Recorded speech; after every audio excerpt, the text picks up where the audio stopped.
Brexit News.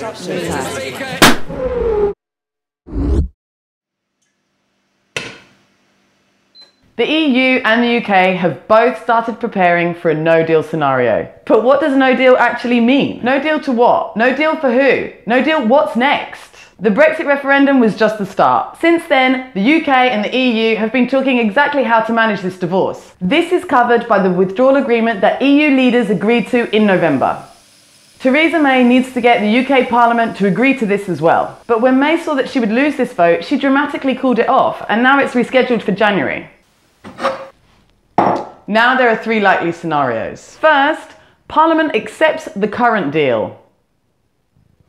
Probably not. Second, we have another referendum. Third, we leave with no deal. The EU has basically said to us, stop coming to us and find your own solutions. They and our government have agreed to a deal, but our Parliament is still arguing about whether it's good enough. So now the UK needs to work out what it wants from Brexit on its own. Ouch.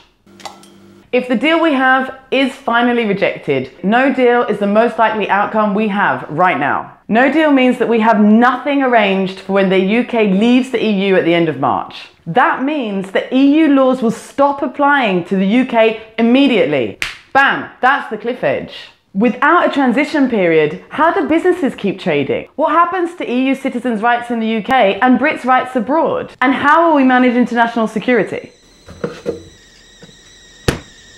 We've heard horror stories from those who support the deal about what would happen in a no-deal scenario, like fuel shortages and no medical supplies. But those against the deal argue that no deal would be a better option than this deal. If we sign this deal, yes, we remove the uncertainty of a no-deal scenario. But then we're bound to something that no one really likes with no definitive end.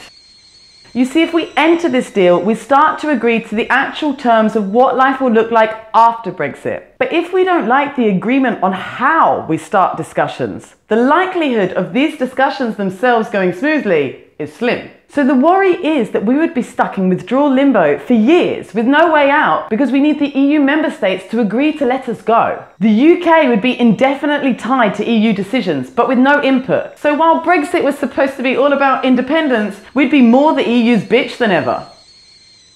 That's one worry. The other main concern with this agreement, the Irish Backstop.